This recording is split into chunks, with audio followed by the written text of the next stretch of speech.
ለሶስት ዓመታት ያህል ይህቺ ሴት በትዳሯ ውስጥ በጸጥታ ብዙ ነገር ችላ ነበረ። ባሏ ግን የሚሰጣትን ትኩረት እንኳን አልነበራትም። በመጨረሻም የተደበቀ ቀዶ ጥገና ካደረገች በኋላ ይህንን ግንኙነት ለዘላለም ለማቋረጥ ወሰነች። ነገር ግን ባሏ አሁንም ምንም አልጠረጠረም። ሁሉም ነገር የተጀመረው በአንድ ግብዣ ላይ ነበረ።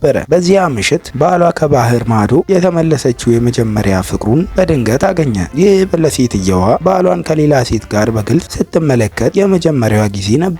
ባሏ የቀድሞ ፍቅሩን በልዩ ጥንቃቄ ሲንከባከብ ለእሷን ብርጭቆ አንስቶ ሲያከብራት ሴትየዋ በዝምታ ሁሉንም ተመለከተች። በዚያ ቅስፈት ልቧ ተሰበረ። ይባስ ብሎ ግብዣው ላይ የሁሉም ሰው ወሬ ሆነች። ማንም ሰው ስሜቷን ለመረዳት አልሞከረ። በመጨረሻም እንባዋን በውስጧ ይዛ ከግብዣው ወጣች። ወደ ቤት ስትመለስ ግን ሌላ ከባድ ነገር ጠበቃት። አማቷ የልጇን የመጀመሪያ ፍቅር እንደ ልጇ ትወዳት ነበረ። ስለዚህም በማግስቱ ሴትየዋን ጠርታ የባሏ የመጀመሪያ ፍቅር የምትወዳቸውን ምግቦች የሚያዘጋጅ ሰው እንድታመጣላት ጠየቀች። ይህ ቃል ለሴትየዋ የመጨረሻ ገደብ ነበረ። በዚያ ቅስፈት የ3 ዓመት ትዳሯ በእውነቱ አንድ ወገን ብቻ የተሸከመው ግንኙነት እንደነበር ተረዳች። ስለዚህ በጸጥታ ሻንጣዋን ሸከመች። ለመሄድ ስትሞክር ግን አማቷ ከለከለቻት። ከዚህ ቤት ከወጣች እንደገና መመለስ እንደማትችል በቁጣ አስፈራራቻት። ሴትየዋ ግን አንድም ቃል አልተናገረችም። ወደ ኋላ ተመልሳ ቤቱን ለቀቀች። ከዚያም በቀጥታ ወደ ሆስፒታል ሄደች።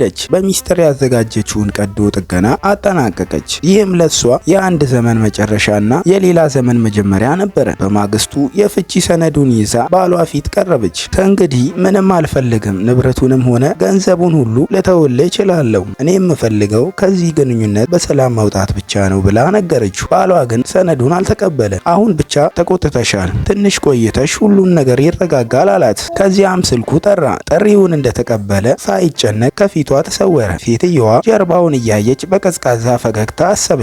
ሁልጊዜ እንደዚህ ነው፣ ሁሉንም ነገር በኋላ ለማድረግ ይተዋል። ይህ ነገር በትዳራቸው ውስጥ ትልቅ ቀልድ ሆኖ ነበረ። የልደት ቀኗን ረሳ። በኋላ እንነጋገራለን አላት። ታመመች፣ እርዳታ ፈለገች። እንደገና በኋላ እንነጋገራለን አላት። ህመሟ፣ ቅሬታዋ፣ ስሜቷ ሁሉንም ለሱ በኋላ የሚሆን ነገር ነበሩ። እሷ ግን ከእንግዲህ በኋላ የሚባል ነገር እንደሌላት ወስና ነበረ። በዚህ ምሽት አስቀድማ የገዛችው አፓርታማ ተዘዋወረች። ባሏ መልእክት ላከላት። ወደ ቤት ትመለሻለሽ፣ ከዚያም ካልተመለሽ እንደፈለግሽ ትሆኚ ብሎ ጻፈ።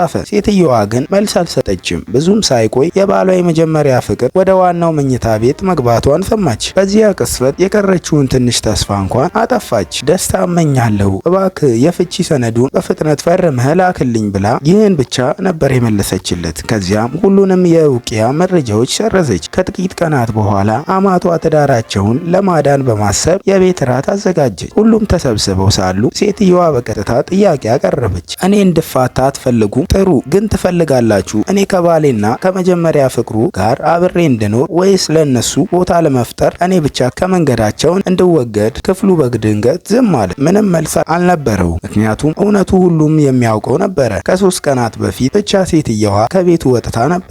የመጀመሪያ ፍቅሩ ደግሞ ወደ ዋናው መኝታ ቤት ገብታ ነበረ። በመጨረሻም በኋላ ደነገጡ። ከእሷ ጋር ብቻዋን ለመነጋገር ፈለገ። እሷ ግን አልተቀበለችውም። የምንነጋገረው ነገር አልቀረም አለችው። በማግስቱ ወደ ፍርድ ቤት ሄዳ በይፋ የፍቺ ማመልከቻ አቀረበች። ከ3 ቀናት በኋላ ግን አንድ ዜና በአገሪቱ የንግድ ዓለም ተሰራጨ። የቡድኑ ፕሬዝዳንት የጋብቻ ቀውስ ተጋልጧል። ዜናው እንደተሰማ የኩባንያው የአክሲዮን ዋጋ በከፍተኛ ሁኔታ ወደቀ። ባሏ በዚያን ጊዜ በጣም ተጨነቀ እና በመጨረሻ ለሴትየዋ ደወለ። ነገር ግን የማያውቀው ነገር ነበረ። ይህ ገና የመጀመሪያ ነበረ። ባሏ ለ3 ዓመታት በችላ የኖረችው ሚስት ተራ ሴት እንዳልነበረች ለመጀመሪያ ጊዜ ሊያውቅ ነበረ። እሷ የአንድ ከፍተኛ ዲዛይን ስቱዲዮ መስራች ነበረች። የቡድኑ ትልልቅ ፕሮጀክቶች ብዙዎች በእሷ ችሎታና ሀሳብ ላይ የተመሰረቱ ነበሩ። ከዚያ በላይ ደግሞ ለረጅም ጊዜ ከቤተሰቧ የተለየች የአንድ በጣም ሀብታም ቤተሰብ ወራሽ ነበረች። በእጇ ያለው ሀብትና ተጽዕኖ ከባሏ ቤተሰብ ኃይል በላይ ነበረ። ለዓመታት ግን ማንነቷን ደብቃ በባሏ ቤት እንደ ተራ ሚስት ሆና ኖራ ነበረ።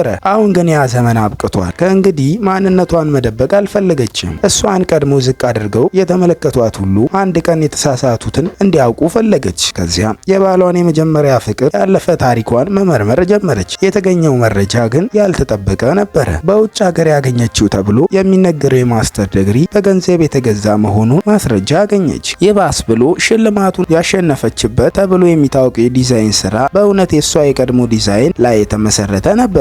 ሴትየዋ ሚስትየዋ ሁሉንም ማስረጃ በእጇ ይዛ በጸጥታ ተመለከተች። ከዚያ በኋላ ለመከራከር ወይም ለመለመን አልፈለገችም። ለ3 ዓመታት በዝምታ የተቀበለችውን ሁሉ አሁን እሷ በራሷ መንገድ ለመመለስ ዝግጁ ነበረች እና በዚያ ቀን ባሏ ያላወቀው እውነት በመጨረሻ ሊገለጥ ጀመረ። የሚስቱንም ዋጋ ያልተረዳው ሰው እሷን ሲያጣ ብቻ እውነተኛ ኃይሏን ሊያውቅ ነበረ።